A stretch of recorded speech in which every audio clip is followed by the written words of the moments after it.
essentially is immersing himself in pop culture, right? Like bad pop culture, like things that you would just never, ever, ever do. I bring home the Kenny G Christmas record and play it just to see how my family will react. And he is legitimately horrible. What he does is he noodles. He plays a note. He plays the same note for 2 minutes. Right. And like all of these guys in the audience who all look like him, because he's got that Michael Bolton, Gino Vanelli look, you know. And everybody in the audience says, they say their girlfriend, this is really amazing technically what this guy's doing. Told the note for like 2 minutes, man. Like Coltrane couldn't have done that. If your radio light sucks in the morning, you're listening to imus in the morning. Kenny G's there, and I'm looking at the crowd, and I said to myself, you know, this is, I always wondered, where is the federal witness protection? And this is it. Imus in the morning. Sports Radio 66, WFAM. All right, here now the imus190 program at 23 pounds the hour. Former heavyweight champion of the world, Iron Mike Tyson. Good morning, champ. Oh, don't do that. Come on, Mr. Chump. Disgusting. Good morning, champ. Hey, seeing as how you said no, I'm going out to Las Vegas to interview Muhammad Ali. Well? I was nervous at first, but after thinking about it, I realized it should be pretty easy because all I need is one question. Well? Right after he answers it, he's already forgotten I asked it. I can use it again 2 minutes later. Well, that'll be fine. The hardest part will be him answering phones that don't ring and introducing himself every 3 minutes. Hi, I'm Muhammad Ali. I know. That will be fine. I'm disappointed you're not going to be interviewing Mr. Trump. Well? Because between him and his condition and you being deaf, that would have been one damn nigga in 60 minutes. What? Champ, what do you say was your greatest triumph? Zabba evil. What? Zabba rule. What? Excuse me? What? You two have a lot in common. Yeah. Each of you achieved the pinnacle of his respective field. You're both cultural icons, and neither one of you has a clue what's going on. Imus in the morning, 2020 sports with my daddy. So long, farewell, I'll meet in late goodbye. I leave and hear the sign say goodbye, goodbye. Let's send 4 players packing for Dallas. Wow, hold on here a second. You just called me a dope? You're a dope. What are you, nuts? I'm not nuts. You're a dope. What's new? Well, I'm trying to cue him, and well, I don't know. I mean, it's just irritating. Go ahead. Who are you? I'm distracted. Mike. Warner. Go ahead, Warner. The Sportscast, sponsored by your Chrysler and Plymouth dealer. Mammoth trade between the Nets and the Mavericks. 9-player deal, largest 2-team deal in 25 years. Nets get 5 guys like Jimmy Jackson, Chris Gatling, Sam Cassell. They have to give up, including Sean Bradley and Robert Pack. Good deal for the Nets. And John Calipari, their coach, talked about his goal. My goal is to create... All right, there's what his goal is, to get some players who don't hate him. That's A. John Calipari's goal is to get some players who don't think he's a rah-rah college schmuck. Yeah. Why do they hate him? Because he pushes them to the limit. That's why. They hate him because his country club lifestyle, they stink. Sure. They should work hard. Well, he's a good coach. Yeah, well, okay. Well, why are they 15 and 80 or whatever it is? Lousy players. Now he's got some good ones. Watch it turn around. Watch them go right for the playoffs right now. Well, why would Dallas give up all these players if they're so good? Don Nelson gave them up. Well, Don Nelson's not a total idiot, is he? No, he's not. But he's made a mistake. Sean Bradley's not any good. This is a one-sided deal. Sean Bradley's a horrible basketball player. player. Doesn't have the desire to be a good basketball player. No, it's just a big 7'6" He's tall. doofus. That's right. I don't know if I'd say doofus. I'd use that for other people, but not. Who else did they get? Who else did who get? Dallas. Dallas also got Robert Pack, Khalid Reeves, and Ed O'Bannon. All okay players, but nothing special. Excuse me, that's Khalid. Aren't any of the O'Bannon, either one of the brothers, any good? One of them's still in college. Okay. The other one was a former college player of the year, but his game's not suited for the pros. He doesn't really have a position. What game? He's not strong enough to play a power forward. Weight room. Ain't gonna work. Crack. Steroids. There's your answer. Thumb. Okay. Go ahead. Not a lot of love in Orlando, where the Magic are struggling. Rumors of the coach being fired. They lose in Charlotte to the Hornets last night. No love lost between these two teams. Magic guard Gerald Wilkins asked, he hopes bad things happen to the Hornets. Oh, yeah, I'm hoping they lose in every game. You know, there's no question about that. Gerald, a funny guy, still playing well in the NBA. Tomorrow, one of the best days in sports. The Sports Illustrated swimsuit issue hits the stands. Not only will supermodels be scantily clad in bikinis, but some big-time athletes as well. Our favorite tennis player, Steffi Graf, posing in a skimpy swimsuit. Jawohl. Steffi loved posing with the models, especially liked Kyra Banks. She's got a good physique. Steffi sound a little frisky these days. We're looking forward to that issue tomorrow. That'll be great. On the newsstand. Thanks for helping me out here, man. Well, what am I supposed to tell you? You let one little transition there get you in a funk now. Well, yes, it did. What else? That's it. 27 after the hour. All right, here now, the most listened to man on radio and America's most influential broadcaster, Paul Harvey. Hello, Americans. Stand by for news. Oh, wait a minute. Comment, and as always, the rest of the story. Here we go again. Got one of those high-profile mega media stalking cases. No, you haven't heard about it. Not Madonna or Michael Jackson or that hot little blonde on Married with Children. No, the stalker and the stalkee might surprise you in this one, Mud Citizen. Particularly the stalker, I think. Oh, sure, this fellow's been over there on the side of the behavior curve before, where they play the piano with the saber saw. But goodness gracious me, I think this is a first, even for him. You know who it is? Don't want to say this too loud. Might be listening. Dan Rather. Sure, you're surprised, but wait a minute. How surprised are you? Dan Rather, barely controlled anchorman of the CBS Evening News, is stalking who, you say? Sit down, American. It's Don Imus. Won't leave him alone. Oh. Every time this I-man turns around, there it is. Another note from the nut. Awful thing. Apparently, Anchor Rather became enamored of the radio rebel from the very first time he was a guest on the Imus program. Oh, you could see it in those eyes. Same eyes that look at us in our living rooms every night from that fancy schmancy CBS news set and seem to say to us, as long as I'm alive, you're not safe. Page 2. So what's going on here, armchair shrink? Yeah. Why all of these thinly disguised, harassing notes from Anchor Rather to correspondent Imus?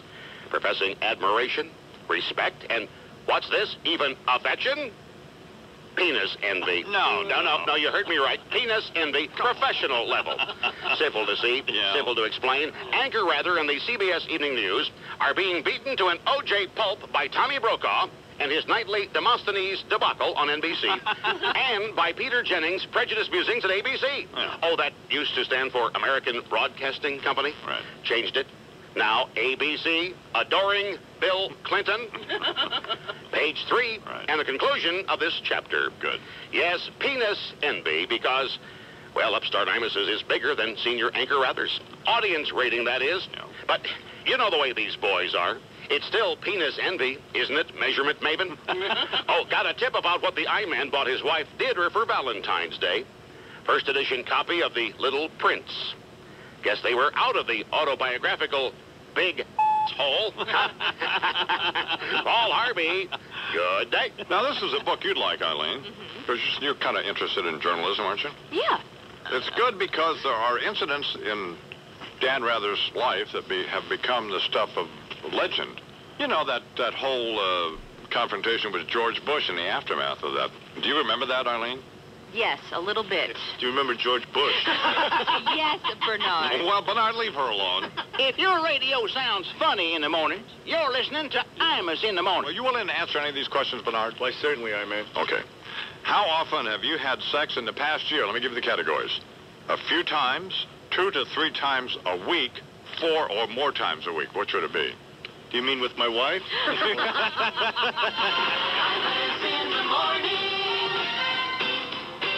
I'm looking at a great year because I am a non-smoker.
like a... But Stephen King, at least, I thought it was cute. I mean, I thought he's a very likable guy, and his wife seems charming, and he seems kind of, I don't know, you know. Doofus. And then we had Leslie on Mr. King's motorcycle, and she revs it up and squeals. Oh, yeah. So, yeah. And then, you know, we had the unfortunate observation made by someone that, you know. What was that unfortunate? Someone? What was that unfortunate observation? Someone? Well, that was that she hadn't had anything that big and powerful between her legs in so many years. Since Ed Bradley. Oh, my God. That you'd squeal too, baby. Rev up that hog, you know what I'm saying? Oink.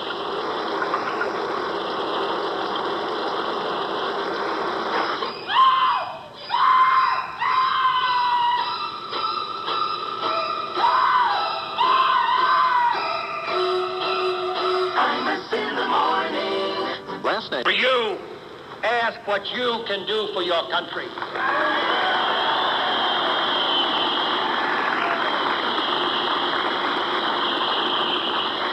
My fellow citizens of the world, ask not what America will do for you, but what together we can do for the freedom of man. Imus in the morning.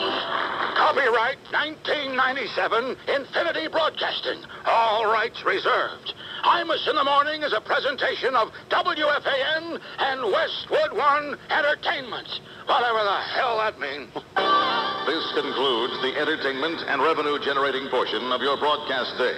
We now return you to the rest of your local programming schedule. An indecipherable embarrassment of broadcasting incompetence that compelled the station to subscribe to the Imus in the Morning program in the first place. The entertainment and revenue-generating portion of the broadcast day, the Imus in the Morning program, will resume tomorrow morning. Check your local listings for time and schedule.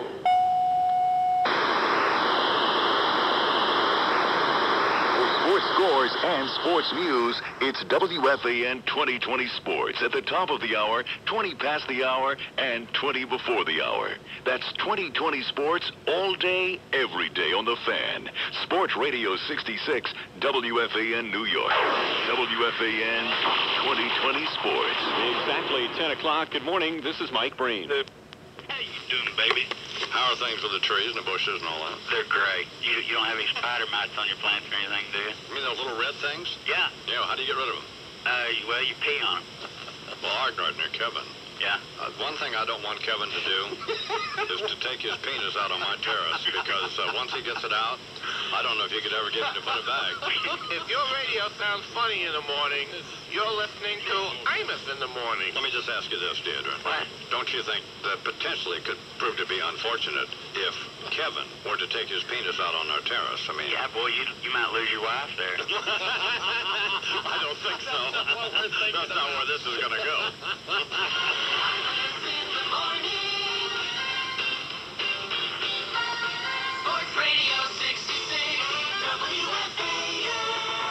By 2020, when you interviewed President Clinton, did you think the president was truthful with you in that interview?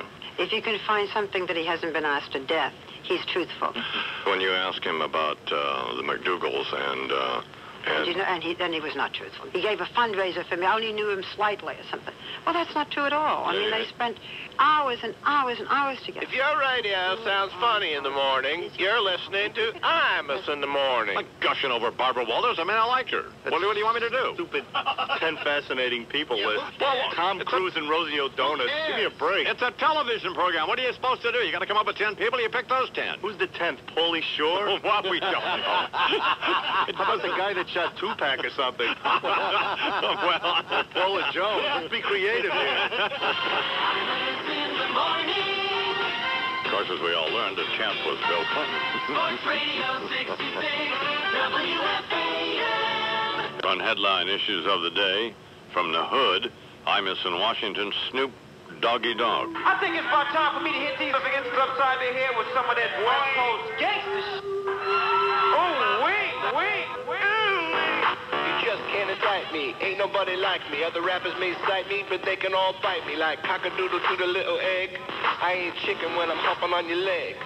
Got a bone of my own, ain't no walk in the park. Snoop Dogg got a bite much worse than his bark. Can't put me to sleep, cause I'm still getting paid. Give me baying at the moon, cause this dog ain't spayed. King of pop is a pop, got himself a little baby. But is Michael the father? That's a great big maybe. An immaculate conception, I think that he cheated. Test tube, turkey face to put a glove on and beat it. Didn't have to get naked, didn't need an erection. Got a white egg donor so he can match his complexion. See, parents can no longer condone leaving kids with Michael home alone.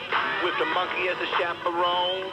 But he liked to play with little boys, so he's growing his own. Chip off the old block, well, we'll see how it goes. He better hope that little Junior got his mama's nose. Upside your head, say upside your head. Upside your head, say upside your head. Say upside your head, say upside your head. Say upside your head, say upside your head. Twinkle, twinkle, can it stop? Why you saying au revoir? Leaving white water for the Pepperdine? With so many reputations still left to malign. Gave us such a false sense of excitement. Thinking there was a chance of some serious indictments. The scheme seemed so Byzantine, and justice was about to intervene. Now you going back to school to be the dean. Just when the king and queen was going to the guillotine. Maybe now the Oriental money scandal has arisen. Bubba and Hillary still got a yen for prison. Upside your head, say upside your head. Say upside your head, say upside your head. Say upside your head, say upside your head. Say upside your head. What color do we think Laura Ingram's hair originally was? Okay.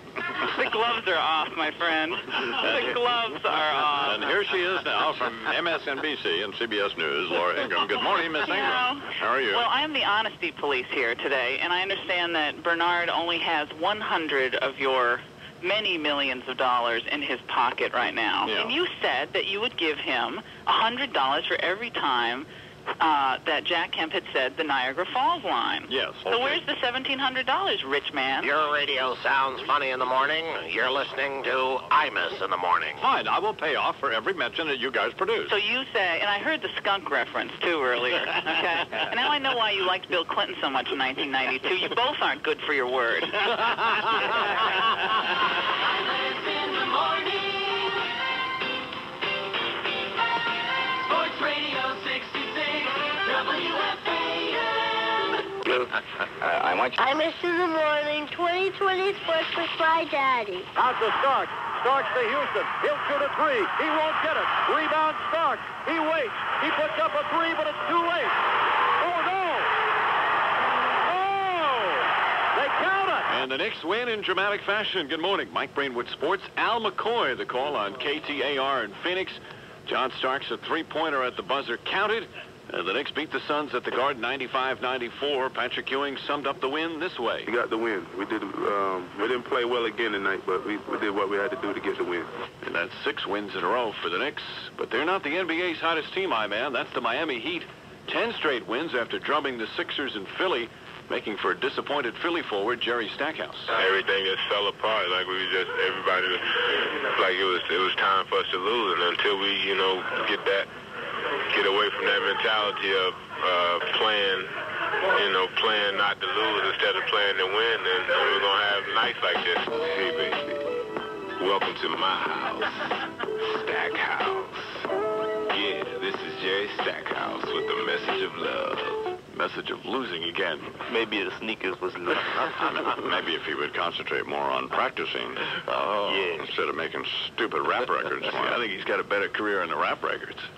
Sounds a little kind of a Barry White thing going on. Exactly. Absolutely. Yeah, baby. You're the first. Let me drip on you a muswell. My last. Put your lips on this. Little Lou Rawls, too. Combination, don't you? I love you. Bulls won again. They down the Nuggets. I'm taking my socks off. That's fine. Leave your socks on, please. No, look. Man, they smell. Put that stench. Look at that big old corn on there, baby. Come on. Then we're going to watch the Knicks tonight. We give it fat. Bulls won again. They down the Nuggets in Denver despite a lethargic performance from Michael Jordan. Even afterwards, when Jordan spoke with the media, he appeared sluggish. We really didn't, close up too much defense. I think we were able to score with them. Scotty got hot, and so we basically Get out of here. Come on, get out of here. second half or in the fourth quarter, they did basically the same thing. Jordan didn't look good. Slurred his speech, as you can hear, leading one to speculate as to what the problem is. I won't say what I'm thinking. I'll leave that up to you. Ludes. You really are a mindless nitwit. In baseball news, guess who showed up in spring training yesterday on crutches? Roberto Alomar of the Orioles. The Baltimore second baseman claims he slipped and turned an ankle while at home. Reportedly, Alomar hurt himself while spitting on a kid at a baseball camp during the off-season. And another college athlete arrested. 23-year-old wide receiver charged with possession of marijuana with intent to deliver. The arrest certainly not a surprise, but where he plays is from Nebraska. Very hard to believe another athlete has been arrested. That will be fine. From Lincoln, Nebraska. Young people have problems in all football organizations, and let's not be picking on the Cornhuskers. All righty, It's essentially a fine organization coached by one of the better college football coaches, our guy, Coach Osborne. So why don't you just back off? Yeah. We've had a couple of people who've caused problems, but is that the coach's fault? A couple of hundred people from the Cornhuskers. I don't think so. Can he guide everybody? Of No. course not. Are you on the take? What's the deal here? Of course I'm on the tape. It's coming up on 26 at the hour. All right, here now, the most listened to man on radio and America's most influential broadcaster, Paul Harvey. Hello, Americans. Stand by for news. Oh, wait a minute. Comment, and as always, the rest of the story. Here we go again. Got one of those high-profile mega media stalking cases. No, you haven't heard about it. Not Madonna or Michael Jackson or that hot little blonde on Married with Children. No, the stalker and the stalkee might surprise you in this one, Mud Citizen. Particularly the stalker, I think.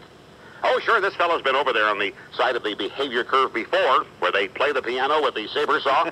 But goodness gracious me, I think this is a first, even for him. You know who it is? Don't want to say this too loud. Might be listening. Dan Rather.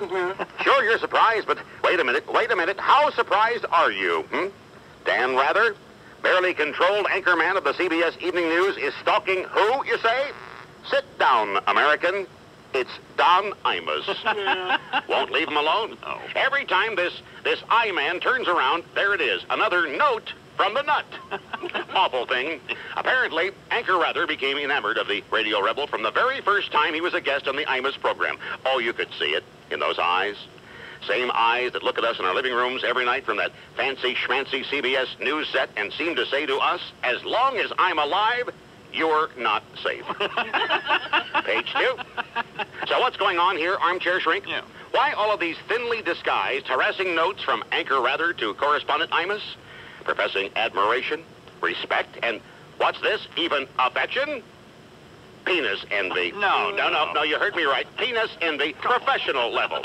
Simple to see, simple to explain. Anchor Rather and the CBS Evening News are being beaten to an O.J. pulp by Tommy Brokaw and his nightly Demosthenes debacle on NBC, and by Peter Jennings' prejudice musings at ABC. Yeah. Oh, that used to stand for American Broadcasting Company. Right. Changed it. Now ABC, adoring Bill Clinton. Page 3, and the conclusion of this chapter. Good. Yes, penis envy, because, well, upstart Imus's is bigger than senior Anchor Rather's. Audience rating, that is. Yeah. But you know the way these boys are. It's still penis envy, isn't it, measurement maven?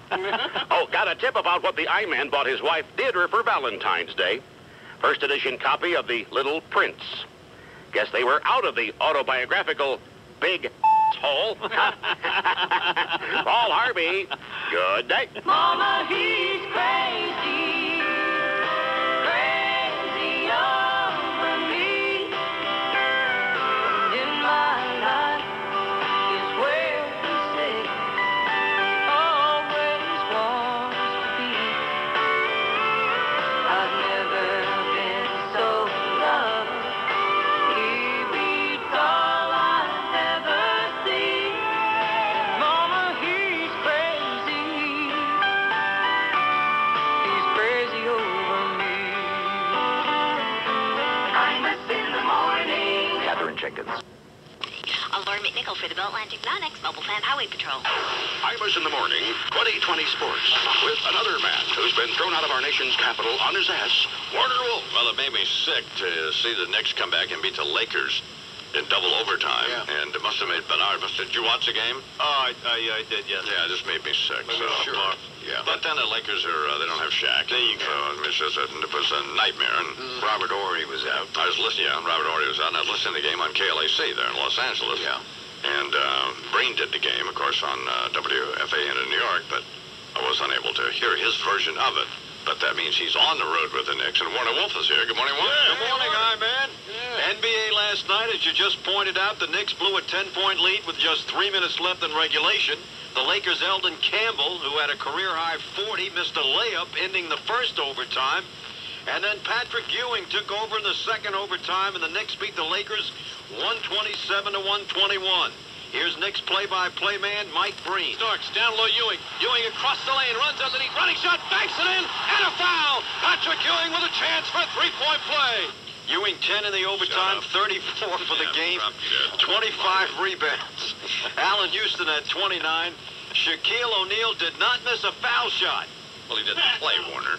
That's right. How long is he going to be out, by the way? Well, it was 6 weeks when it started, February 12th, so I guess he'll be back. Figure that out. Damn near the end of March. April, April. Like having Mike here. Yeah. Man, that's But he'll be back to the playoffs. He'll be back. How's Kobe Bryant doing? Is he doing better? He doesn't play much. Doesn't play much at all. Yeah. You know what team he's on? The Lakers. Isn't he pretty good, though? I don't think he's ready. You don't? He's not ready. No. Okay. No, I don't think so. He did pretty well in that rookie game. Yeah, playing against all rookies. Oh, okay. Excellent point. Didn't he win? He won the slam dunk thing. Yeah. Did you know that? Well, nobody's Well, means he can slam dunk the ball. Let him play. Yeah, but with nobody guarding him. Come on. You could do that. Come on, nobody there. I like him. You could kick field goals if nobody's trying to block it. I like Kobe. Come on. I like Kobe Bryant. That's all. I think they should leave him alone. Let him play. Are the other players mean to him, or what's the deal? No, I think they're nice to him. Oh, okay. Well, be nice to him. He's a kid, 18 years old. Right. It's fine. Huh? Okay. Go ahead, Warner. The Celtics shot only 35%. They lost their 10 straight. The Nets beat them 109-93. How bad are the Celtics? How bad? How bad? They won only 2 road games all year. Ooh. They're 0-16 against Atlantic Division teams. That's bad. That's ugly. That's terrible. Yeah, that is horrible. In overtime, Seattle beat the Jazz 89-87 to tie Utah for the best record in the West. Here's Sonic's play-by-play man, Kevin Calabro. Gary beyond the three-point ring with 9. Comes off the shrimp screen with 7. With 6 out high on the baseline. Jump pass to Hawk with 4. With 3, drives into the lane with 1. The pass to Gary for the winner. Oh, he got out! Triple zeros. It's over in Salt Lake. Peyton, who had 28 points, played 50 minutes of the 53-minute game. Wow. You know what you that's can do? pretty good. You know what you can do here if you felt like it? Yeah. It's up to you, obviously. I mean, you don't What's need that? me to tell you that it's up to you. You know it's up to you. Yeah. But you could say, Yeah. because Lou doesn't ever pay attention anyway, you could say, let's go to the audio tape. That's right. Hey, How great would that be? let's go to the audio tape. That's right. Yeah. Hit it, Lou. Radio Hall of Fame, baby. That's right. Yeah, you know why. Hall of Fame. That's right. Let's go to the audio Let's go to the tape. audio tape. audio tape. Man, that might start something. Find my into this. What else, Warner? That's it. Okay. The Kansas City Chiefs, who use the 49ers as a farm system for quarterbacks, apparently are ready to do it again.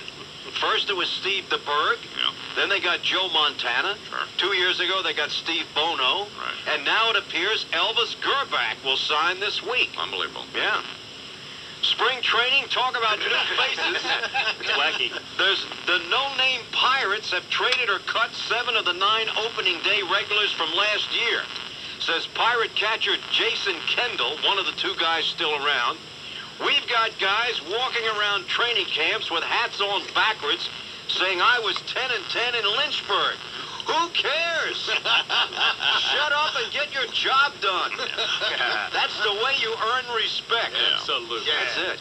For Imus of the Morning Sports, this is Warner Wolf. It is 27 after the hour here on the Imus of the Morning program. Brian Williams from ABC News and Frank Rich from today. Imus in Washington's senior political analyst, the late Richard M. Nixon. Yes, indeed. And thank you. Imus in the morning. as always, for keeping the dope alive. Little self-deprecating humor to indicate what a fine fellow I truly am. Issue 1, speaking of my immeasurable contributions to the community of man, J.D. 25 years ago, Dick Nixon, in concert with Henry Kissinger, traveled to China and broke the bamboo barrier. 25 years later, Bill Clinton, in concert with Chris Dodd, and while sitting on his fat duff in Washington, D.C., did to China what Paula Jones wouldn't do to him and broke the bamboo bank, for Christ's sake. Jesus, I mean, Clinton is doing stuff that even I wouldn't do for money. Okay. But for crying out loud, let's just say that Hong Kong ain't the only place that's about to be taken over by China, huh? We've already got a fat voter sitting behind the desk in the Oval Office, and Gore is clanging cymbals about one step away from hassling people at airports. So it was little wonder to me that I spotted this headline.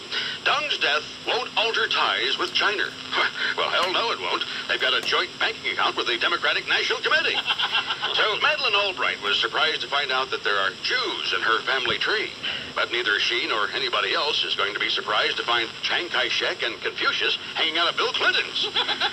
By the way, I don't know if you heard, but Ms. Albright said that it also came as a complete surprise to her when she was informed this morning that she is a girl, having been told for years by her parents that she was a short, long-haired guy who liked to dress up in his mom's clothes.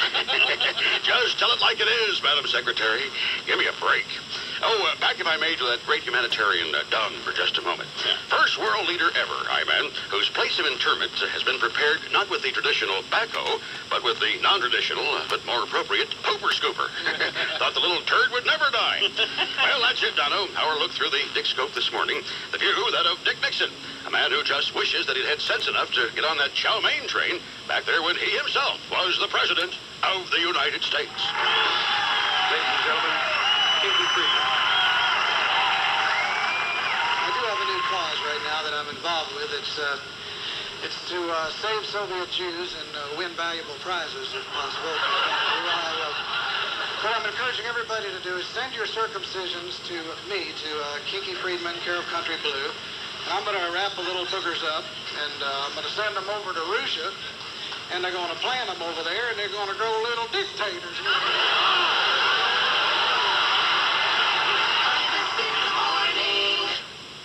Get money from your bitch. Run up, money from the crack. Death is a fact. Murder is a hot murder. Murder is a hot murder. Murder is a hobby that I have since the way I live. This is the way I live.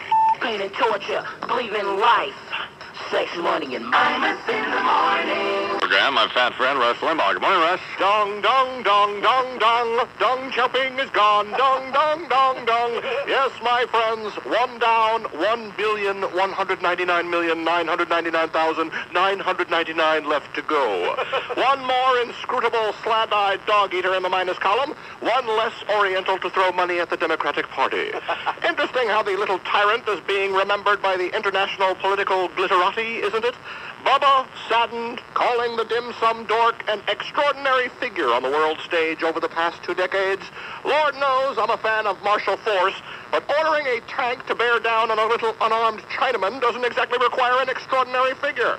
In fact, as old Deng so clearly demonstrated, it only takes a belligerent old bastard with a Napoleonic complex. But I'm not surprised Clinton felt a kinship with the Chinese leader. Apparently, they had quite a bit in common. Most notably, the fact that neither one of them had MSG, military service galore. Although, after reading the article by David Gelman and Deborah Rosenberg in the current Newsweek, Bubba's partiality to the Mystic East could stem from a secret knowledge that he actually has kinship with the Chinese. After all, dear old Dad was a traveling salesman. Surely the revelation that there was a Sino-sibling somewhere wouldn't come as much of a surprise. Family secrets, the very next fashion trend. Hey, I got one in my woodpile, do you? Shut up. Which leads me to our new Madam Secretary of State, who, as it turns out, isn't all that bright. I have some reservations about the effectiveness of an elected official sworn to represent our country on the world stage who didn't even know she should have been keeping 2 sets of dishes all these years. A rather large omission to the biography, don't you think? Well, I mean, it's one thing to be unaware that Schindler's List is being shown on television. It's quite another to be oblivious to the fact that the film is tantamount to your family's home movies. And, by the way, kudos to the big mockers at 30 Rocker for the decision to air Spielberg's masterpiece sans commercial interruption. Such an important film must not be subjected to the cheap commercialism which is so much a part of TV. Not that it won't be sponsored. I just hope the brilliant story of Oskar Schindler's altruism won't be brought to us courtesy of the fine folks from Volkswagen. It was always so easy to find an unhappy woman. Till I started looking for mine.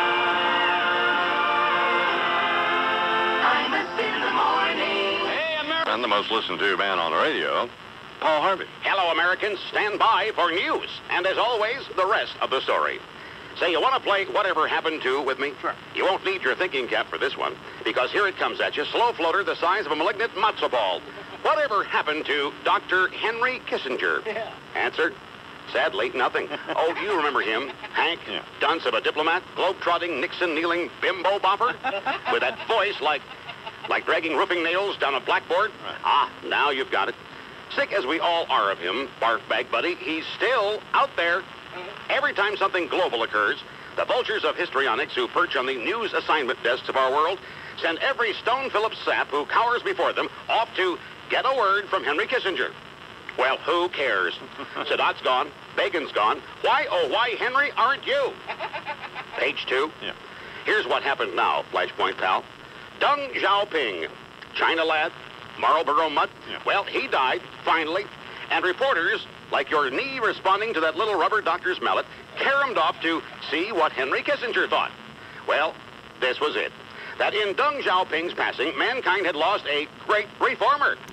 Henry, what did he reform other than the mortuary market? For goodness sake, I guess Henry would do a weekend at Bernie's thing with him, if he had his way, and drag Mr. Deng to the White House to let our lip-biting president pound the Medal of Freedom into his chest. After all, what's one more Chinaman at a White House where they've already replaced the Rose Garden with a Zen Garden? Page 3, say, citizens, were you wondering who's Kissinger now? I'll tell you, Madeleine Albright. You know her? Oh, no, I don't mean in the Pamela Harriman biblical sense. Though with this administration, I understand why you'd wonder. Fine. I meant, are you aware of Ms. Albright? Yeah. Got the same job Kissinger once had, Secretary of State, and Jewish, turns out. In fact, just like Kissinger, dumpy, smart, beard. Now then, that Jewish thing, well, therein lies a stale bagel or two, guilt buffs. You see, Madeleine Albright, née Madeleine Corbell, has found a couple of Jews in the profile. Oh, she didn't know it, Pesach pal, until about 10 minutes ago, she tells me. Fine. Although, sure looks like a lot of folks tried to tell her about it over the years. Mm-hmm. So you know what impression we're left with? No. That another tip-top officer of you-know-whose administration embarks upon her new duties in classic Clinton clauses. Huh? Oh, that means lying. As in a big fat denial of Moses and noses. Say, it should be interesting when Ms. Albright has to scoot off to Israel on official business. Why, she'll need a Henry Kissinger shuttle mission just to get permission to land. And, of course, a forklift to haul our fat fibber off the plane. Oh, say, you hear who's planning a trip to Israel? Pope, Johnny Paul, next year. Vatican's already talked to Netanyahu's people. Official word, delighted. And already they have their eyes, they say, on 2 thieves and a goalpost. Paul Harvey, good day. I'm gonna pack my bags fast as I can, and I'm heading on down to the Holy Land, to the land. Going to Jerusalem, I'm gonna sing at the hotel all night long. I'm gonna pack my bags fast as I can, and I'm heading on down to the Holy Land. Imus in the morning. Well, you're looking for a... It's got him in the house, Malcolm and Eddie Sparks, and Good Behavior. Tonight at 8 on UPN 9. I'm Lori McNichol for the Beltlantic 9X Mobile Fan Highway Patrol. Imus in the morning, 2020 sports. If you had Ross Perot and 9% of the vote, you lost. Here's Warner Wolf. Well, Brains on the road with the New York Knickerbockers. They'll be, I believe, in Atlanta tonight, but maybe they won't. Anyway, here for him is Warner Wolf, who will be on the television show Inc. tonight, right, Warner? That's right. So Warner has no idea what the show's about. Yeah. Who's in the show. Right. And apparently just filmed his part. He and Dana Tyler. Mm-hmm. And what's her story, by the way, Warner? Oh, nice person. Is she? Yeah. You hit on her or anything? Or? No. Oh, yeah. Come on. Is she married or? No. She's not? No. I wonder if Bud Carey's hustling her. Probably. Well, probably. Why do you even have to ask the question? We're talking about this woman who does the news, the Channel 2 News here in New York, who's an attractive woman, right, Warner? Yeah, she's very attractive. Very pretty, yeah. What I'm talking about. Anyways. Yeah, hot number. Just wonder if Warner was, but apparently not. No. Warner's behaving himself at this point. Warner's what he a says. Yeah, anyway, it's time for sports, and here he is, Warner Wolf. Good morning, Warner. All right, good morning. Thank you, I-Man. NBA last night, the Knicks given a second chance with the Lakers' Eldon Campbell, who had a career-high 40, missed a layup ending the first overtime, and the Knicks beat the Lakers in double overtime, 127-121. For one of the big shots in the second overtime, let's go to the audio tape. And Knicks play-by-play man, Mike Breen. Childs, downloaded Johnson. Johnson posting up Byron Scott. Dribbles into the paint, spins, he's double-teamed. Leans, fall-away jumper, it's up. It's good. Larry Johnson hits the jumper. And the Knicks go up by 3. Timeout Lakers. LJ had the mismatch against Scott along the left baseline. In the 58-minute game, please shut up. God almighty. In the 58-minute game, Nick Van Exel played 54 minutes. Wow. 18-year-old Kobe Bryant, 4 minutes. Well, I know he's your. it's an interesting stat. Well, I like Kobe. Yeah. College basketball yesterday, the ACC, Florida State upset Clemson 67-65. Let's go to the audio tape. And Florida play-by-play man, Gene Deckerhall. Kerry Thompson to the top part of the circle. Kerry Thompson goes up. Three-pointer at the buzz. No good. Rebound won by Thompson. Puts it up. Banks it in. Banks it in. Banks it in. It's good. We win. We win. We win. Clemson's a loser at home. Hose him down.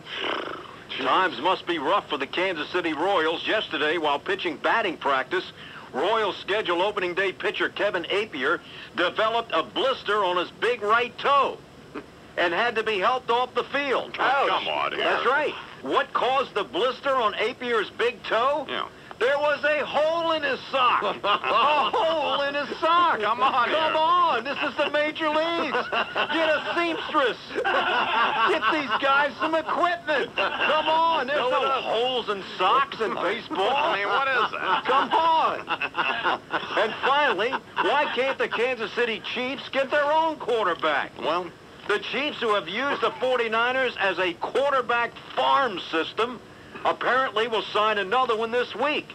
After getting Steve Bono, Joe Montana, and Steve DeBerg, the Chiefs will now sign Elvis Gerback. Come on, draft your own quarterback.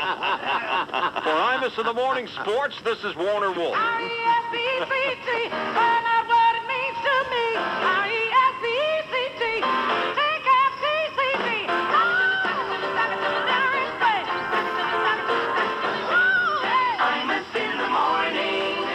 let me talk to you about Trotter Treadmill.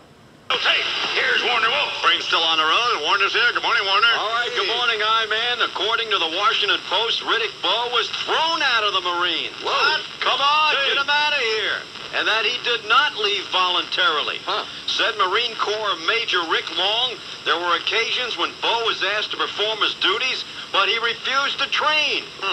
I can hear it now. Come on, man, let me sleep. It's too early. I don't get up now. March? I don't march. I walk. Tony Carnaz has a column in the Post this morning, and the headline is, "The few, the proud, no moss." Latrines? No. I don't do latrines. No, come on, let me out of here. Have ball will travel. The Falcons picked up veteran quarterback Chris Chandler from the Oilers for 2 draft picks. The 31-year-old Chandler has been with the Colts, Tampa, Rams, Cardinals, Oilers, and now the Falcons. NBA last night, the Bulls, 7 in a row, beat the Blazers 116-89. Jordan at 37, 30 in the first half. Let's go to the audio tape and listen to Neil Funk and Derek Dickey. Goes over the left hand. Oh, Wilder back up. No tap Dennis. No tap Dennis again. No tapping Dennis still. And finally Longley the rebound. Good hustle. Dennis spins around and looks. Thought about it. Didn't. Now he does. He unloads one. Good. That's a 2. He was right on the line.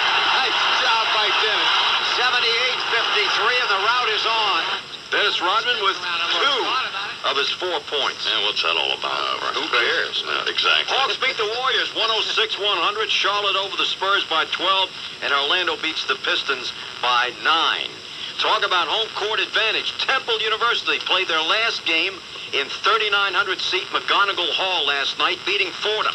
Temple, which will move into a new 10,000-seat stadium next year, went 177-29 in McGonigal. That's 86% winning percentage. Wow. Kansas goes 28-1, barely beating Oklahoma 70-68. Well, Oklahoma missed 3 shots in their last possession to win or tie the game. Well. And if you had San Diego State and 46 points, you lost. Stanford 97, San Diego State 50. Good Lord. For Imus of the Morning Sports, this is Warner Wolf. Warner, 25 years ago, Muhammad Ali defeated Sonny Liston in Miami Beach to win the heavyweight title. How did that fight end? How did it end? Liston refused to come out of his corner for the 7th round. Right. Why did sixth round? Yeah. Why did he refuse to come out? I wonder. Well, there was a couple of theories. One was he hurt his shoulder in the 1st or 2nd round. Yeah. Another theory was not a physical theory, but at the time, there was a theory that it's not a popular theory, but that the Muslims got to Liston and threatened his life, and he was afraid. Now, those were two theories in 25 years ago. But in the fight, Muhammad Ali was defeating him. Oh, absolutely. I mean, he was whooping him like a... He was ahead 4-1 going into the 6th round. Yeah. The late General George S. Patton, Jr. At ease, as you were. We're taking a hard look today at some sorry excuses, people. Textbook examples of what I don't ever want you lean, mean killing machines to become. And you know what that is, right? Let's hear it, warriors. Sir, sissified sacks of sow secretion, sir. I can't hear you. Sissified sacks of sow secretion, sir. That's better. Boy, do we ever have a couple of them today. Private, give me an Empire State Building Kodak moment on those lights and deploy the overhead projector. Cease fire. For God's sake, cease fire. Jesus. Somebody set up a triage station outside and let's move on. All right, Private, let's see who today's sissified sacks of sow secretions are. Slide 1, and let's test our identification proficiency by flashing the image on the screen for just 1 second. Ready? Flash.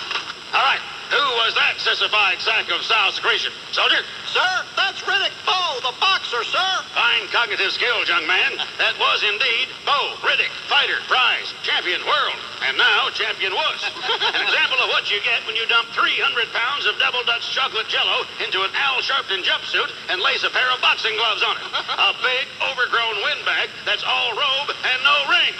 Who makes a federal case out of joining the Marine Corps and then quits. Quits, mind you, after 3 days of boot camp. And when? Right in the middle of Black History Month. Now, there's an item for the next Roots sequel. February 20th, 1997. Riddick, Big Daddy Bowe, changes name to Riddick, Big Baby Bowe. Runs home to family to pursue career of fetal position thumb-sucking sissy. And is heard to whine, why is Imus the only guy who gets roses from David Brudnoy? Next slide. 1 second exposure. Identification. Yes, Private. Sir, that sissified sack of sow secretions is Kenneth Starr, the human boomerang, sir. You're on your game today, Private. That is indeed Starr, Kenneth, counsel independent, and spineless academic. You people are familiar with rat-in-the-box syndrome? Thump the box on one side, the rat runs to the other. Well, Counsel Starr, getting thumped for the Whitewater investigation heading toward the toilet, started to slink away as far as he could get and still stay in the contiguous 48 states. That paragon of pedagogy, Pepperdine University. Then, getting thumped for that, he fled back to the other side of the box, announcing he'd stay with Whitewater after all. Do everybody a favor, Mr. Starr. The next time you travel, book the Barnacle bus and take the son of a bitch off the bridge to the next century, along with the principal subject of your case, that pantload who has the temerity to call himself our commander-in-chief. Riddick Bowe and Kenneth Starr. The main event, pansies in panties, or hitting below the beltway. Somebody's going down, if you get my drift, as we go from the halls of Montezuma to the shores of Provincetown, Massachusetts. Thank you for your attention. That is all. What is it that makes it difficult for for the philosophy of nationalism to spread among the so-called Negroes? Number one, they think they have a stake in America. They think they have an investment in this country, which we do. We invested 310 years of slave labor, 310 years, every day of which your and my mother and father worked for nothing. Not 8 hours a day. There was no union in that day. They worked from sun up until sundown, from can't see in the morning until can't see at night. They never had a day off. And on Sunday, they were allowed to sit down and sing about when they died, they wouldn't be slaves no more. When they died, they wouldn't be slaves no more. They'd go up in the sky, and every day would be Sunday. That's a shame. And it is that 310 years of slave labor that went in, that was mine and your contribution into this particular economy and political system. Imus in the morning. The following is a special... Never got it right. Died in living color. Lived in black and white. Faithful as a magnified, hung up on a song. She cried down to the breakfast hut. Lord, there's something wrong. Something wrong with the people. Something wrong with the people. Something wrong with the people. The believer is gone. Imus in the morning. Washington's senior political analyst, the late Richard M. Nixon. Yes, indeed. And thank you, Imus in the morning, as always, for keeping the dope alive. Little self-deprecating humor to indicate what a fine fellow I truly am. Please. Issue 1, speaking of my immeasurable contributions to the community of man, J.D., 25 years ago, Dick Nixon, in concert with Henry Kissinger, traveled to China and broke the bamboo barrier. 25 years later, Bill Clinton, in concert with Chris Dodd, and while sitting on his fat duff in Washington, D.C., did to China what Paula Jones wouldn't do to him and broke the bamboo bank, for Christ's sake. Jesus, I mean, Clinton is doing stuff that even I wouldn't do for money. Well, okay. But for crying out loud, let's just say that Hong Kong ain't the only place that's about to be taken over by China, huh? We've already got a fat voter sitting behind the desk in the Oval Office, and Gore is clanging cymbals about one step away from hassling people at airports. So it was little wonder to me that I spotted this headline. Dung's death won't alter ties with China. Well, hell no it won't. They've got a joint banking account with the Democratic National Committee. So Madeleine Albright was surprised to find out that there are Jews in her family tree. But neither she nor anybody else is going to be surprised to find Chiang Kai-shek and Confucius hanging out at Bill Clinton's. By the way, I don't know if you heard, but Ms. Albright said that it also came as a complete surprise to her when she was informed this morning that she is a girl, having been told for years by her parents that she was a short, long-haired guy who liked to dress up in his mom's clothes. Just tell it like it is, Madam Secretary. Give me a break. Back, if I may, to that great humanitarian Dung for just a moment. Yeah. First world leader ever, man, whose place of interment has been prepared not with the traditional backhoe, but with the non-traditional, but more appropriate, pooper scooper. Thought the little turd would never die. Well, that's it, Dono. Our look through the Dick Scope this morning. The view, that of Dick Nixon, a man who just wishes that he'd had sense enough to get on that chow mein train back there when he himself was the President of the United States. Davis, spell this for me, will you? You renewing your subscription to Hustler magazine? Well, I got to do my part to preserve those First Amendment rights, don't I? Now, I'm just RSVPing Madeleine Albright's invitation for Passover Seder. Think she'll still be Jewish by then? She don't appear to be all that positive about it, does she? How do you go through your whole life not knowing you're Jewish? O.J. went through most of his life not knowing he was black. Boy, he sure didn't act like he knew, did he? At least not until the trial. What's Madeleine gonna come out with next? She didn't know she was a fat pig? No, I think she's painfully aware of that. It's just now she feels guilty about it. Hey, Maddie, easy on the chicken liver and matzo balls. Well, I can't blame her. She must be upset. It's difficult to be presented with shocking revelations about your family when you're already an adult. I got a pretty big surprise when I found out that I had a half-brother living in a trailer park somewhere. I want to be there the day you find out you got about half a dozen mothers living in a trailer park somewhere with your illegitimate kids. Well, see, that's different, Beavis. That won't be a surprise. I already knew that was a possibility. Here's something else you already know. You're a fat crook. I am not. Yes, you are. Mr. Bernstein won the Pulitzer Prize and is a co-author with Bob Woodward of All the President's Men and The Final Days, accounts of the Watergate investigation and its aftermath. In 1992, Mr. Bernstein wrote an article for the New Republic magazine. Good. You know about that. This is good. What can I say? I'm a hypocrite. No, we read, we are in the process of creating in some, writes Mr. Bernstein, what deserves to be called the idiot culture. For the first time in our history, the weird and the stupid and the coarse are becoming our cultural norm. So here's my question. Which one was I, the weird, the stupid, the coarse, or all three? Depends on what day of the week. If your radio sounds funny in the morning, you're listening to Imus in the morning. How were you able to find out all of this information about the Pope? We were able to get to the people closest to him. Particularly, one of the things this book does is, unlike my earlier books, this has footnotes. It says where the information comes from. Imus in the morning. Sports Radio 66, WFAN. Program is White Widow from Jim Blair, his novel. About old Jack Oliver, right? Yep. Jack's driving a bus. Yep. And a white widow gets on the Trailways bus. Uh-oh. Good-looking woman. Looked like Ava Gardner. Yes, sir. That's a current reference. Well, this happens back in the 50s. A very logical reference, for crying out. So what happens after she gets on the bus? Do they foxtrot? Rear or something? If your radio sounds funny in the morning, you're listening to Imus in the morning. Bad news for Spurs guard Vernon Maxwell. Maxwell has been ordered by a Houston judge to pay almost $600,000 to a Houston woman who claimed Maxwell gave her genital herpes. Right. Didn't Lori McNichol sue Fred for the same thing? And if you had Riddick Bowe storming the shores of Tripoli, you lost. In the morning. Sports Radio 66, WFAN. Here's Warner.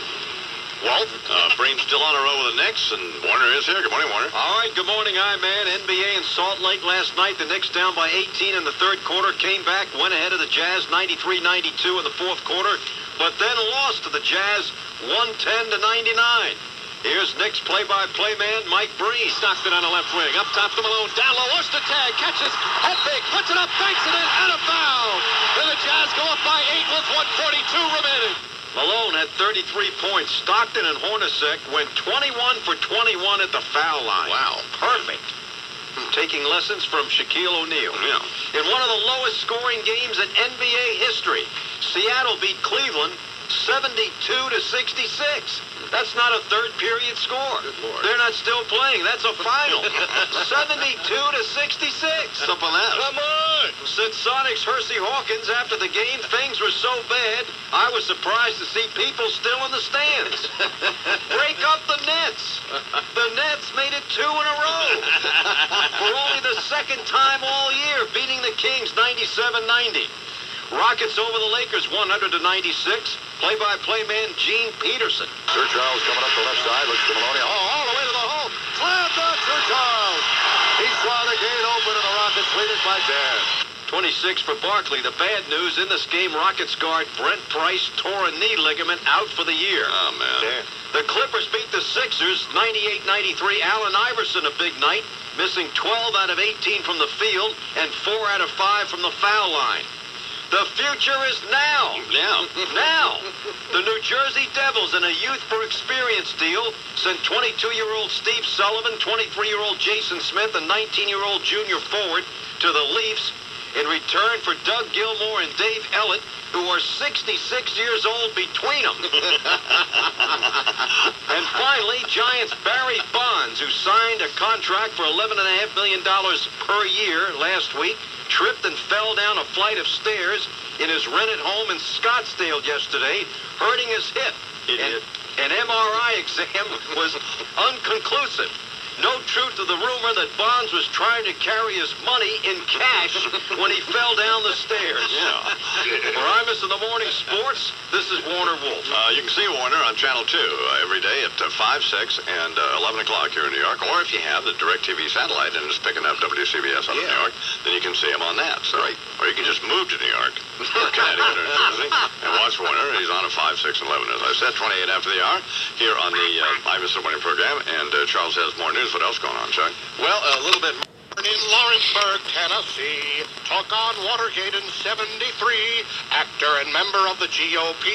Used to date Lori Morgan, but now she's history. Freddie Thompson. Nail them Chinese financiers. Yes, my friends, in this corner, Herman Munster lookalike and great white hope, Senator Fred Thompson, ready to kick ass and take names in the campaign finance imbroglio. In this corner, Herman Munster's sound-alike and liberal doofus, Vice President Al Gore, the lad from Lawrenceburg, ready to make some Carthage-kin carnage. It's a Tennessee turnbuckle, bare-knuckle steel cage match. Let's get ready to rumble! According to the article by Howard Feynman in the March 3rd edition of Newsweek, you can forget Kenneth on-again, off-again, on-again star and his dilettantish attitude towards Whitewater. The real main event is between the heavyweight champion of campaign reform and the lightweight contender of ignorance and ignominy. Fred's gonna go the distance, folks.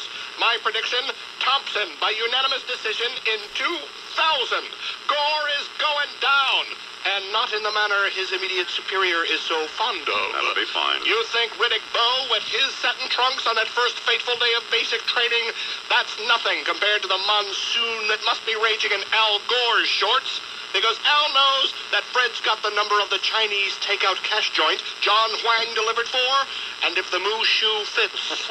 Gore, over there on the tangled web-weaving side of town, so entrenched in the lies and deceit, he lost sight of common sense, while Tennessee Thompson was asking himself the following questions. Aside from the fact that the president, when bare-chested, could be mistaken for Siddhartha Gautama, the original Buddha, why would Buddhist monks and nuns ever want to make donations to the DNC? Aren't the members of Zen clergy supposed to eschew material possessions? Isn't that why there ain't no pockets in those orange robes? Where the hell they keep all that bok choy? Fred's got the ticket. Not only the one that will take the starch out of Wang's money laundry, and the one that will air our stuffed shirt vice president's dirty laundry, but the one that will ultimately put him on the Republican ticket for the presidency, which is enough of a threat to Gore's presidential bid to make the sanctimonious simp soil his laundry. Time to read your fortune cookie, Al. Confucius say, man with hand in another's pocket may feel cocky, but ultimately end up with dick. The idiot Rush Limbaugh. Here in the Imus in the Morning program. Here's a little You got a smile so bright. You know you could have been a candle. I'm holding you so tight. You know you could have been a handle. The way you swept me off the feet. You know you could have been a broom. The way you smell so sweet. You know you could have been some perfume. Well, you could have been anything that you wanted to, and I can tell the way you do the things you do, the way you do all the things Imus in the morning. to our apartment for dinner. So we're having a test run tonight with two of the most sophisticated people I know. Yep. Mike Lynn and his wife Nina. And they, and I would just say this to both Mr. and Mrs. Lynn: eat first before you come over. Why don't you fake your own deaths today? Gonna go through this. I said, what kind of wine do you drink? Well, I know what kind. I know what he drinks. He drinks anything. He doesn't drink a lot of it, but he will tonight. He will tonight. If your radio sounds funny in the morning, you're listening to Imus in the morning. I used to buy $100 bottles of wine and fill a 16-ounce glass with ice cubes. Yep. And then pour this $100 wine in it. But don't float your boat, baby. It all ends up the same place, the phone booth. Imus in the morning. Sports Radio 66 WFAN. Manhattan Ford Lincoln Mercury. Yes, it is now. At this moment. Not tomorrow, now. In the National Hockey League, the Devils, with newly acquired 33-year-old Doug Gilmour getting a goal and 3 assists, and newly acquired 33-year-old Dave Ellett with 2 assists, moved into undisputed possession of second place and beat the Islanders 5-3. The Devils now unbeaten 14 of the last 15. In this game, after an assist from the Islanders' Travis Green to Zygmunt Palffy, who scored his 33rd goal of the year, Palffy and Green kissed on the ice. No. Yes. Yes, they did. On the mouth? On the mouth. No, they didn't. Tell me more. They did. On the videotape. I showed it last night. I can't. You did? Yes. You got a problem with that, Mr. Come Homophobe? on. Hockey players don't kiss. Well, not on the lips, no. That was it. Well, that's an ugly situation. And the Boo of the Week goes to the National Hockey League Collective Bargaining Agreement. Yeah. Boo. For first accidentally slashing referee Don Koharski and then purposely trying to slash him again, the league suspended the Ducks' J.J. Daniel only 10 games. Are you okay? Which is the maximum under the collective bargaining agreement. 10 games for slashing a referee. That's a boo. I guarantee you, if a referee ever slashed a player, he would be banned for life. That's it. Sure. Well, we don't need the referees. We need the players. Come on. We get anybody to skate around in a striped shirt. Come on. Absolutely. Get him out. All right, Warner Wolf here in the imus190 program. You can see Warner on Channel 2, 5, 6, and 11 o'clock, Monday through Friday here in New York, or if you have the satellite deal, you can work all that out. It's coming up on 29. That's what I mean. It's just very angry, yeah. And then I'm in Washington and Rush Limbaugh and Snoop upside your head. Plus, in a little bit here, Senator Robert Torricelli, who decided yesterday to vote against the amending the Constitution flip-flop. to balance the budget. I thought he ran his campaign on supporting the... Yes, he did campaign for the Senate in New Jersey, promising to vote to amend the Constitution to balance the budget. But Senator Torricelli now says, it's my understanding, that things have changed. Well, I see. And we'll find out what's changed. Okay. Or whether somebody put some pressure on him over there at 1600 Pennsylvania Avenue. Well, Bianca just didn't like the idea. It's 22 till the hour.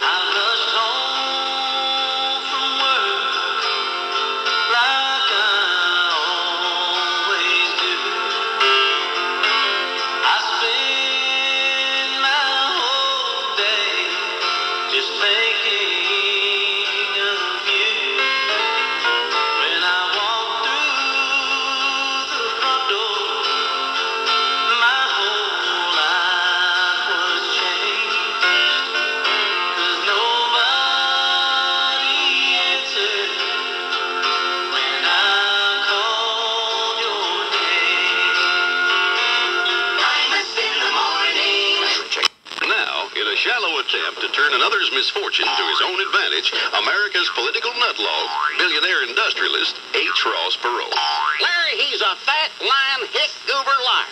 Don't have a lick of sense, and he's a disgrace to my country. And you know who I'm talking about. Cage bald butt himself, President Hilton, America's first concierge, appearing soon on a subpoena near you. Have you ever heard anything like this? Answer me, you fuzzhead. No, you haven't. Let's lay her out for you, Larry. Here she is, plain and simple. He's a fat, lying, hick-goober liar. You said that. You want to do this report, Bubble Hair? Well...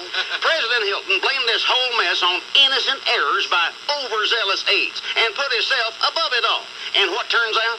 He had that tulip bulb nose of his stuck right down there at fundraising ground zero, Larry. A pathological money maniac, turning my White House into a federal tax haven. I mean, we ought to check the switchboard logs to see how many calls went out to dial a mattress, the way they were bouncing fat cat phonies in and out of bedrooms down there. Never have so many given so much to so few for the privilege of re-electing a lip-biting reprobate and that not so damn smart, after all, lawyer with an overbite he lives with. They got papers now, Larry. Documents, memos that got that pantload's handwriting all over him, that proved not only was he involved right out of the gate, he was ordering everything short of carjacking people out on Pennsylvania Avenue. And if he'd thought of it, he would have scribbled something in the margins about that, too. You know, like memo to Ickies, ready to start stick-ups right away. No, sir, like I always say, the nut don't fall too far from the pig's butt when the litter gets caught red-handed empty-handed swallowing cashews. I heard Chris Dodd with you, and he's another one, Larry. Well, hell, to listen to them tell it, nobody ever did nothing. Well, let me tell you, somebody's handing us a world-class cow flap telling us it's a cheese Danish. I don't know about you, but I ain't biting. Now, we ain't been able to figure whether any of this is illegal or just scummy. But if Perot had to put money on it, he's voting for matching raincoats over their heads as they lead him off to Fred Thompson's sweatbox, Larry. Maybe just me. But hearing Bubba going on about how he didn't do a single solitary thing wrong, I just kept thinking that he was about one cup of coffee away from saying, I'm not a crook. And speaking of coffee, I wonder which pulled in the most revenue, Star Wars at the theater or Starbucks at the White House. Here's your soundbite. I'm sick of being handed a shredded document and being told it's a party favor. Ain't you, Larry? Much obliged for having me on your show. All right, here now on the Imus190 morning program, Bill Clinton and Hillary Rodham Clinton. Sing a song, girl. They say was fly and devious, so arrogant and supercilious. Well, I don't think that all that's true, at least not with me, so maybe they mean you. Babe, I got you, babe. I got you, babe. They say you won't be president if they can prove that we've been fraudulent. Yeah, well, that's just another right-wing plot that won't pan out unless we both get caught. Babe, I got you, babe. I got you, babe. I got flowers and Paula Jones and a few illegal loans. Election day, when all has lost, I want you to say who's really the boss. Well, I don't care if you in hell, 'cause someday I might need you to post bail. If you should hear talk about who I've been, please don't throw no more ashtrays at my head. I'm begging you. Babe, I got you, babe. I got you, babe. I got you to deny for me. I got you to lie for me. I got you for another Ford. I got news for Albert Gore. I got executive privilege. I've got the keys to lots of fridge. Oh, yeah? Well, then I got things to tell the feds. Try it, and you'll end up dead. Well, that wouldn't be a threat, would it? Oh, I got you.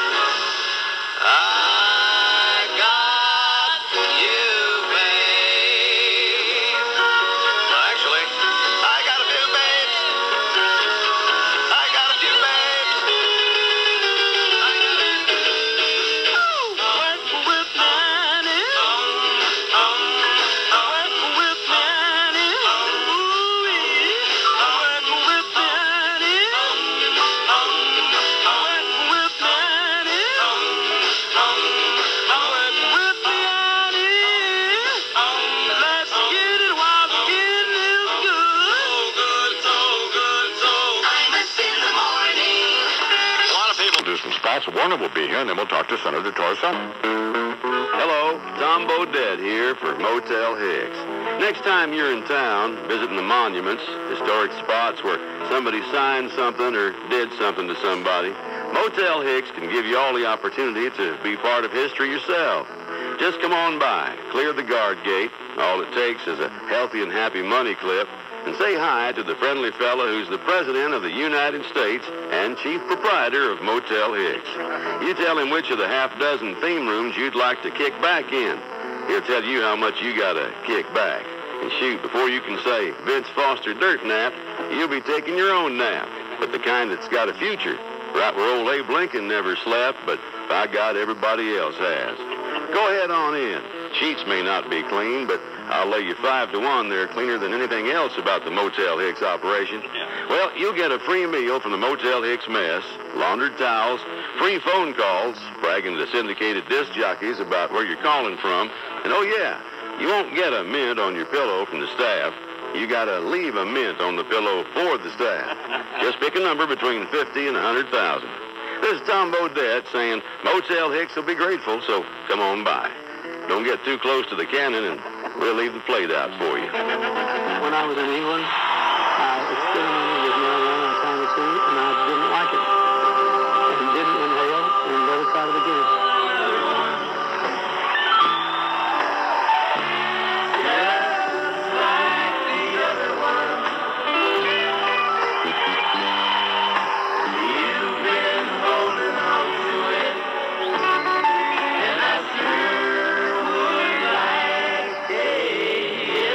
I experimented with marijuana, and I didn't like it.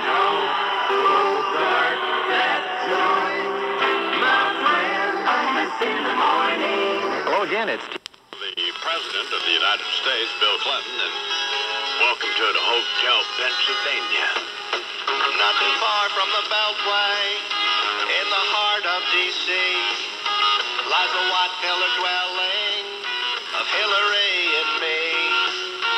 And if you should need a place to stay for the night, we'll roll out the welcome mat, so long as the price is right. White House accommodations start at just $100K. You'll find that your room's in line with your ability to pay. Substantial donations can buy this president. The Lincoln bedroom may not be for sale, but it's damn sure for rent. Welcome to the Hotel Pennsylvania. Such a lovely place. Now a federal case. There's plenty of rooms at the Hotel Pennsylvania. Any time of year for you financiers. If your name isn't listed, we'll try to make amends. It's pretty hard to keep track of all of our affluent friends. Just sign in the guest book, and we'll give you the key. While you're at it, why not sign a check for the good old DNC? You remember the New Deal? Well, this deal is mine. They ain't seen this kind of spirit here since 1939. You hear those voices are calling from far away. It's Eleanor Roosevelt, and she told Hillary to say, welcome to the Hotel Pennsylvania. A much nicer place than the Watergate. We're living it up at the Hotel Pennsylvania, where you'll be surprised at what your money buys. Mirrors on the ceiling, magic finger beds. My wife said, we can make some money here if we can get by the feds. 'Cause in the master bedroom, we got a financial feast. Take a stab at some of Johnny Huang and Charlie Tree's takeout Chinese. If you'd like my attention, please knock twice on my door. 'Cause I could be busy with some pulchritudinous contributor. Me and the First Lady, we are programmed to deceive. They keep trying hard to throw us out, but we'll never leave. Welcome to the Hotel Pennsylvania. Such a lovely place. Now a federal case. There's plenty of rooms at the Hotel Pennsylvania. Any time of year for you financiers. 18 after the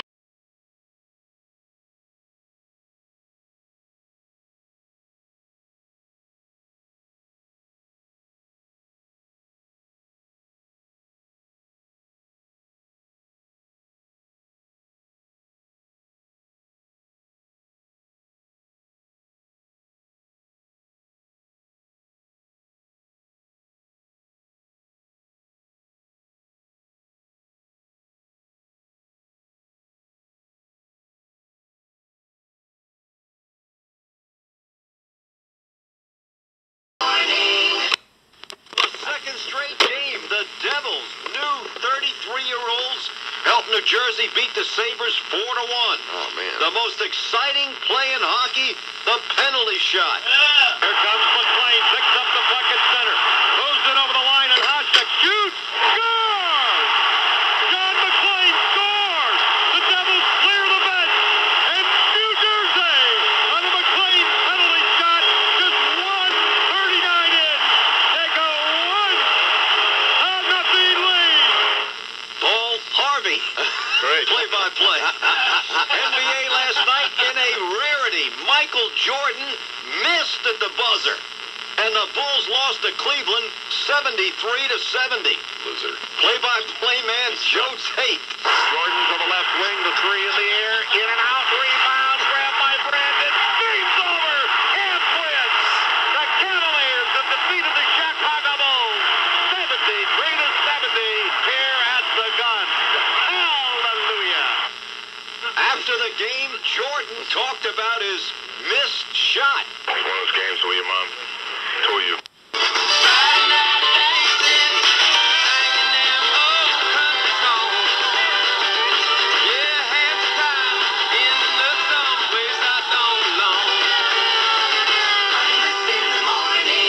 Every night I tell my